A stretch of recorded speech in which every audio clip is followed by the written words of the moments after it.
All right, folks. Carlos Rojas, the police chief for the BART Police Department. Last name is spelled R-O-J-A-S. And we're here to discuss several incidents that have occurred over the last week. And the first one we're going to talk about is the MacArthur Station stabbing that occurred that you've all seen news reports on this morning, and something that we've been working tirelessly on since it occurred. And here with me today, I do have some of the family folks here that also represent Stop Killing Our Kids organization, and this is Daryl Alums and Daryl Muhammad. And they're also going to say a few words, but I do want to, number one, send out my condolences to the family, and I've expressed that to Daryl here, who is also the godfather of Nia. So very tragic situation, and not only am I speaking on behalf of the police department, but on behalf of the BART district.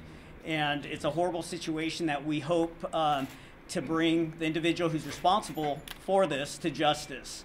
So on July 22nd, we had Nia Wilson and Latifah Wilson, ages 18 and 26 respectively, along with a third sister, who were transferring at the MacArthur platform.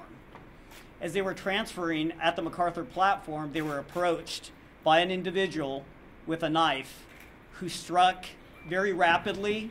It was, in my close to 30 years of police experience, probably one of the most vicious attacks that I've seen. And as you look behind me, and the screen's off to the side, is John Lee Cowell, who is the suspect that we've identified. He is a violent felon who is currently on parole, and we currently have an active arrest warrant for his arrest for the murder of Nia. And to continue to give you more information as on how this incident occurred, at 9:36 was the time element in which he approached these young ladies. And he attacked them very quickly. And what I can tell you is, from viewing the video, Nia's sister came to her aid immediately and was applying direct pressure to her neck wound. And we had two officers at the station that responded immediately and took over the first aid. And after the stabbing, as the suspect fled, Mr. Cowell fled through the parking lot. And I'm talking about the BART parking lot, which was equipped with cameras. And what we see on that video footage, you see Mr. Cowell not only on the platform footage doing the stabbing, but also in the parking structure. And what he does there, he doffs his clothing. He takes off his clothing, which, in my opinion, is a consciousness of guilt of an individual who knows that the police are responding, and he's done something really bad. So he flees through the parking lot. We have recovered what we believe to be the murder weapon, which is a knife, and we recovered it at an adjacent construction site. Now it's a matter of bringing this individual into custody, and we're really seeking justice for Nia and for Latifah. This is a horrible, horrible incident that occurred, and I think everybody's hearts goes out to the family. And what I've told the family members via Daryl here is that we're going to continue to pursue this individual till we get him into custody. And I do want to emphasize, this is a very active investigation. I have teams of officers who are currently conducting surveillance at various locations here in the Bay Area. In order to not jeopardize the investigation, I'm not going to tell you how many officers or what locations, but we have very active leads, and we're hoping to bring this individual into custody sooner rather than later, of course. And also, with that being said, having more eyes out there helping us out is better than just having a handful of people. So please take a look at the pictures that you see on the screens. And we want the public to know that if they see this individual, they can call 911, or if for some reason somebody wants to remain anonymous, they can reach us at 510-464-7011. And also another point that I do want to make, we have the most current picture of Mr. Cal, which is the one on the top right where he's wearing the hat. That was captured on July 18th, so just a few days ago, and it was captured on the body camera of one of our fare inspectors doing a proof of payment citation, because he had obviously ferry baited into the system. So the most current photo is the one on the top right, and the one right below is one that was actually an image captured from the station, and then we have the mugshot off to the left, which is a little bit older. But I do want to turn it over to Daryl, the godfather of Nia, to say a few words, and then I will go into the other incidents as well, and then take any questions. Sir? Go ahead and step up to the mic. We are, unfortunately, we have to help our own family right now. We have supported a lot of families due to community violence, but this is special. This is family. They didn't ask to get cut or stabbed. Those are baby girls. Those are our children. So we need the community, especially the African American community, to stand down right now. We don't need, I'm at fear right now. We don't know if this was racist. We don't know if it was random. We don't know what it was. But we're asking the African American community to stand down right now. Let's get this information to find out what really happened. Let's find out the right facts so then we're able to deal with the situation. If anything, please share the post, look at the pictures. Come out today. We're having a visual today at the BART station from 4 to 7. We will be passing out flyers with his picture on there. We need the community involved. We need your help. We don't need us to break down right now, act crazy, tear up our city, or do anything that's crazy right now. Our family needs prayer. We need support. We have not lost a child like this here. This was personal. This was stabbing. It wasn't a gunshot. So we just asking, please, for the community to respect the family. Please don't put no more blood on our hands.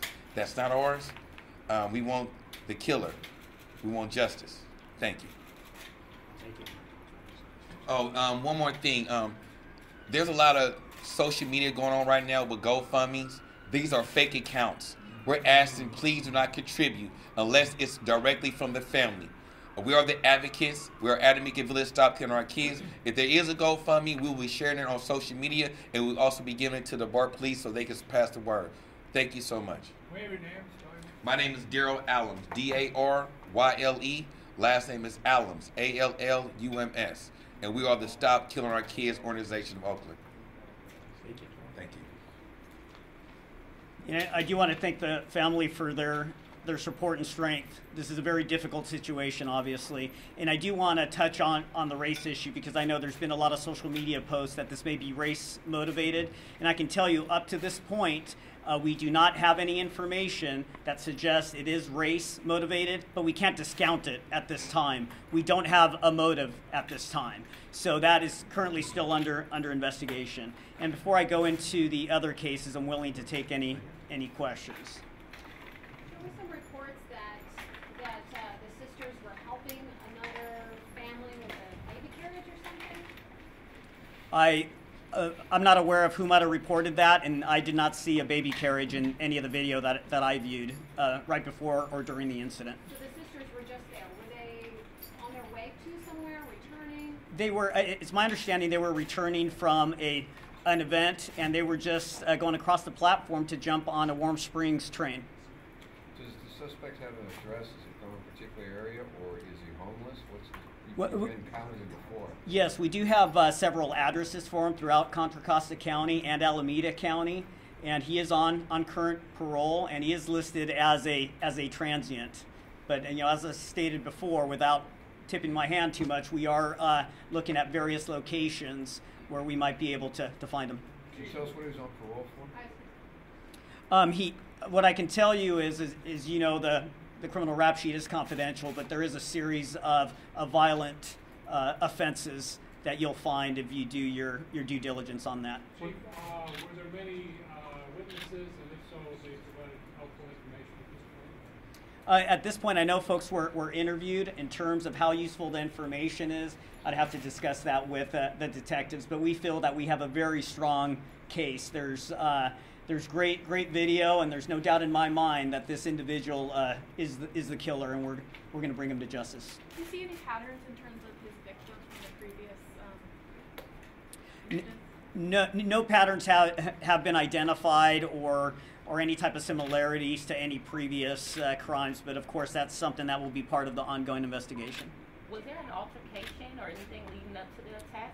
Everything that we've uncovered up to this point, we see no altercation. We don't have any information that there was any type of dispute. It looks like it's a unprovoked, unwarranted, vicious attack. Chief, knowing that the victims and the suspect got on at Concord, confirming you have absolutely no record of any interaction from the moment they got on board, and confirming there was nothing at Concord either. At this point, we do not. I mean, we know they were in the same train car, but based on what we can see, it does not appear that there was any type of interaction or any type of dispute between them. And just to clarify, you mentioned that the upper right photo is the most recent, but isn't the lower right the most recent? That's 722, right? Oh, true. That's from the incident, but the other one was from a ferry evasion contact that happened on the 18th. Chief, did he appear to be acting out or talking or any witnesses?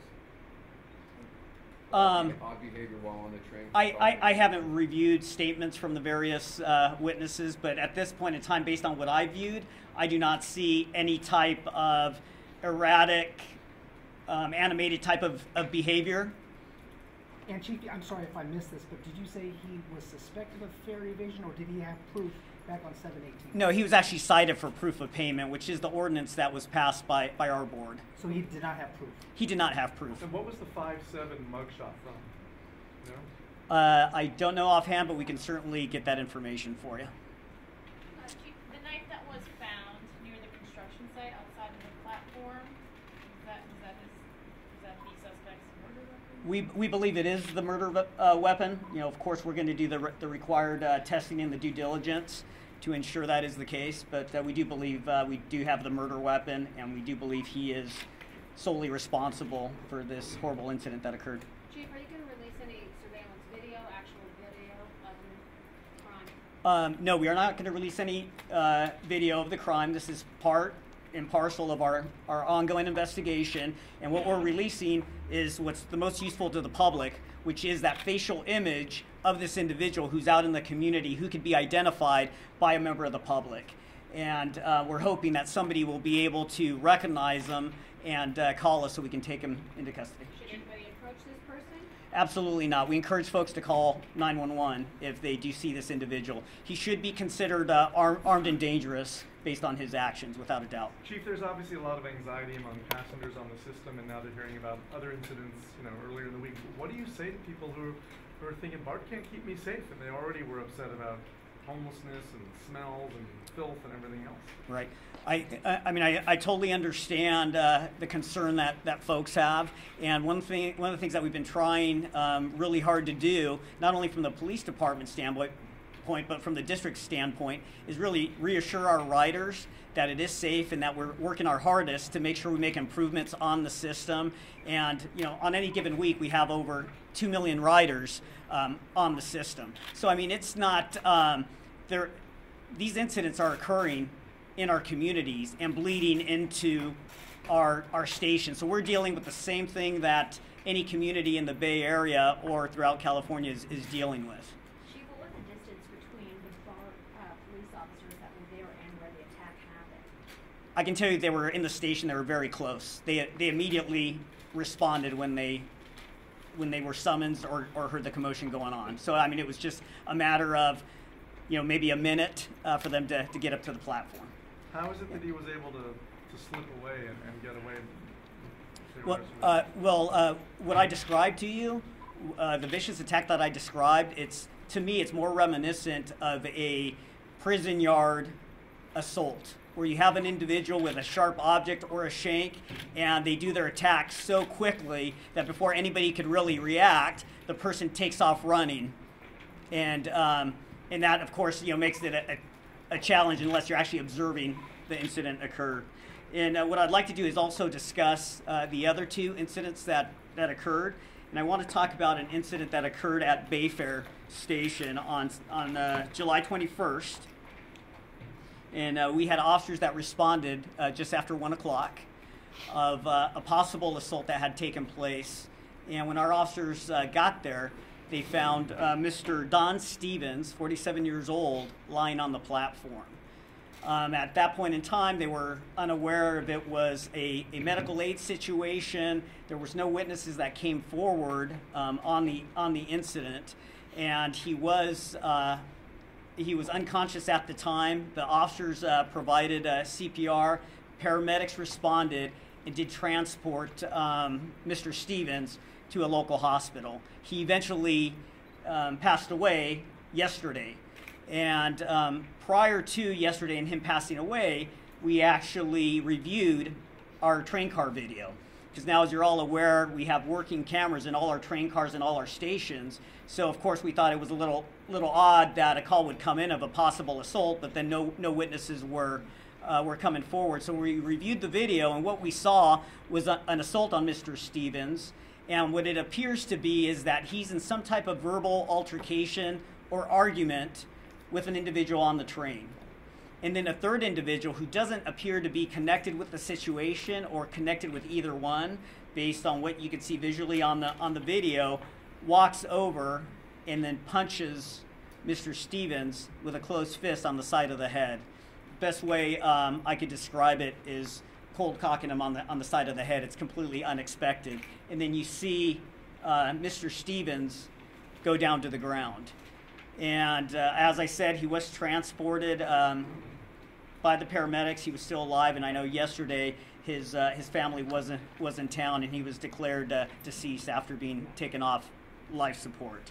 In that case, we do have some images of the suspect, and when I say the suspect, I'm talking about the individual who punched him in the back of the head. And there you see in like the green bomber type jacket. And really, I implore not only this individual, but Mr. Cal, who we talked about earlier, to turn themselves in. Turn themselves in to whatever local police department where they're at, and so we can end up resolving this. And again, we need the public's help to identify this individual. We do not have this individual identified. And as I stated, we didn't have any witnesses willing to come forward. So if anybody wants to give us information, even if it is anonymous, please call us. And if it's anonymous, they can call us at 510-464-7011. Before I go to the next one, I'm willing to take any questions regarding that incident. So why are we learning about this now?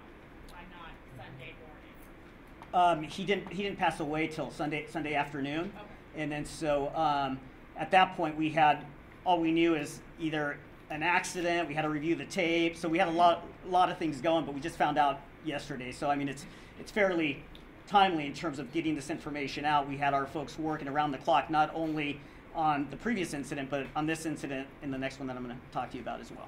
Was the attack on Mia Wilson the reason why you reviewed the tape, or did you review the tape prior to yesterday's attack?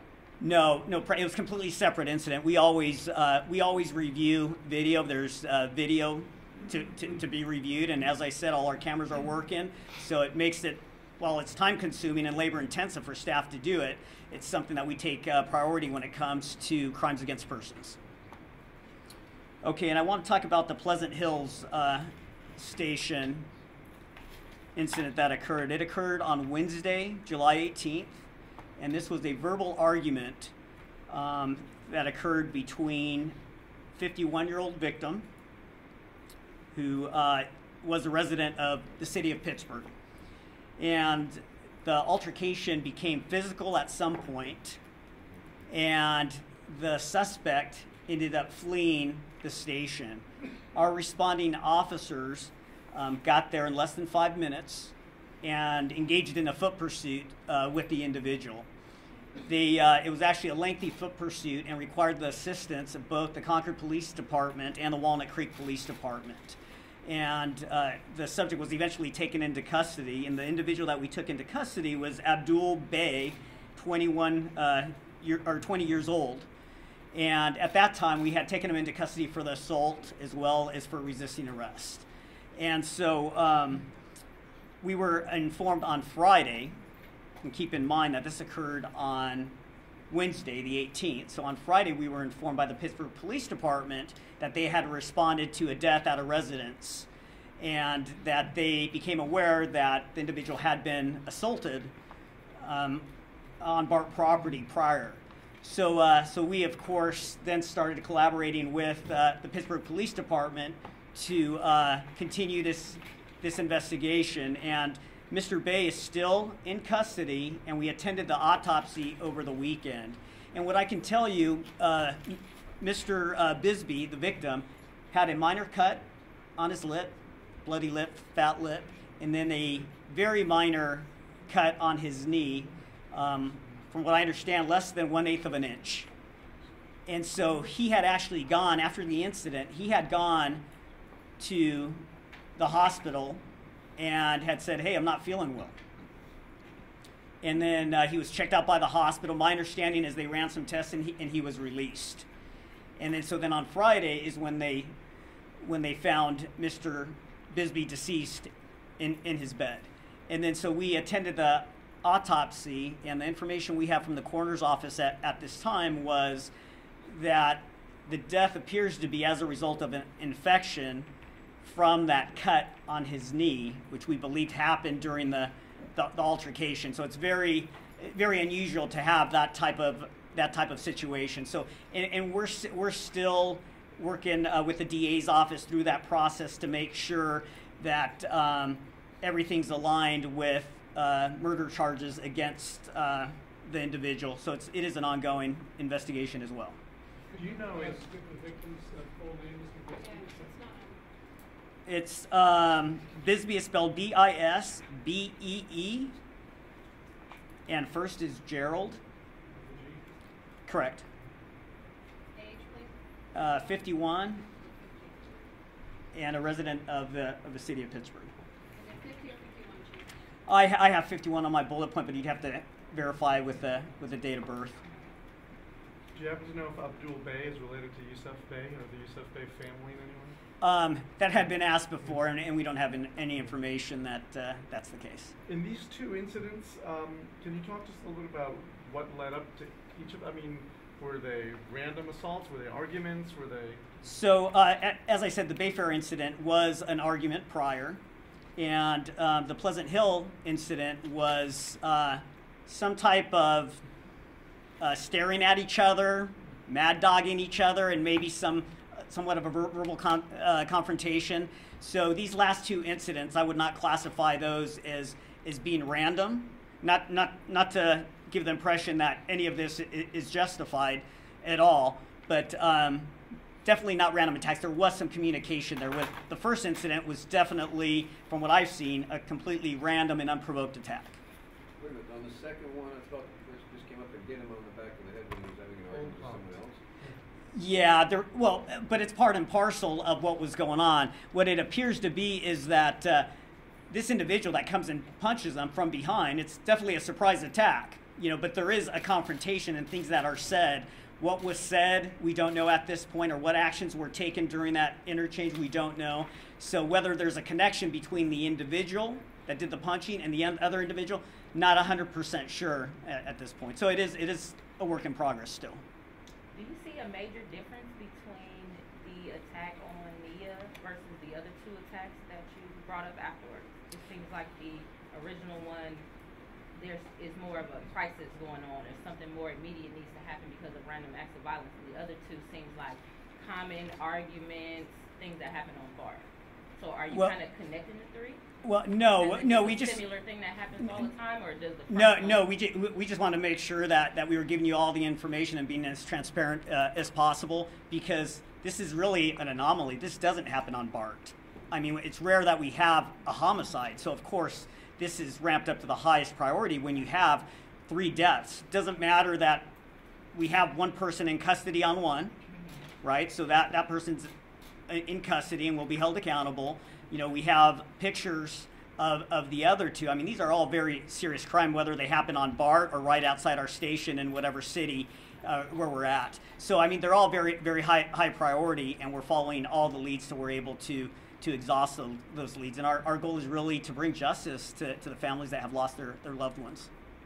Will there be more police officers at MacArthur Station and at other stations throughout the week? Well, we're constantly ramping up our our patrols and our patrol checks to make sure that we have sufficient number of staff based on the resources that were allocated.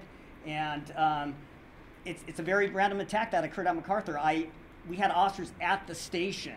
So in order for that to have been prevented, it would have been very difficult. You have to be standing right next to the individual. So you can't have an officer on every square inch of any station. But yeah, we're constantly looking at, hey, where can we improve our presence? But we do have to work within the resources that we have. Did Mr. Okay. Cal associate with any hate groups at all? Have you known? Have you checked into it? We don't have any information that indicates that, but that's something that we haven't taken off the table, and we'll look into that. But I know there's been a lot of conversations on social media regarding that, but I don't have one piece of evidence that would suggest this is race related.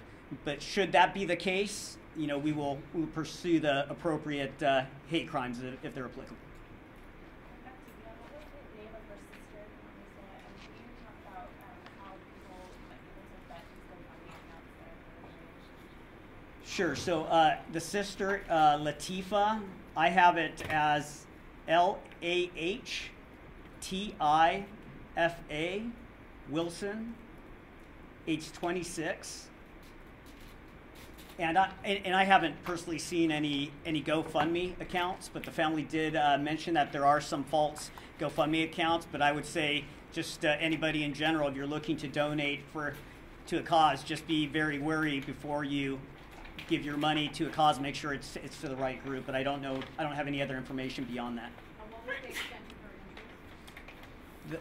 What was the extent of her injuries? Of Nia's injuries? The sister. Oh, the sister, she had stab wounds on her neck as well. Okay. Was it in stable condition? The last I heard, stable condition, correct. And when you said Mr. Cowles should be considered armed and dangerous, armed with a gun or armed with another knife? We don't know. That's the thing. If he had the propensity for this level of violence and an individual with a history of violence, doesn't matter what he's armed with. I mean, he's obviously willing to use it and very unpredictable. So we're very, very concerned. Would you have any kind of message to people riding BART right now who are certainly concerned, especially the heightened fear for murder? Absolutely. We want folks out there to be aware of their surroundings. And if they feel uncomfortable in any way, shape, or form, they need to contact the BART Police Department. One way to do it is via BART Watch, right? Which you can do it discreetly, and you can send a text message and have real-time communication with one of our dispatchers.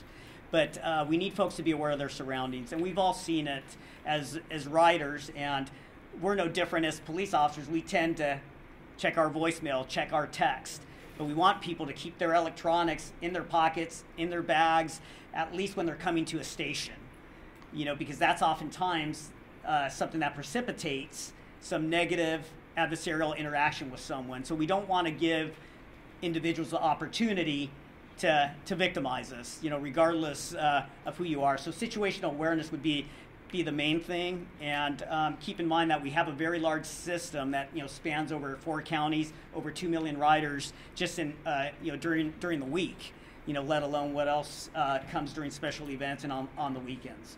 But I do want to thank all of you for participating and willing to answer any questions off to the side. And if there is any Spanish-speaking media, we can do some Spanish interviews for you as well. Thank you very much.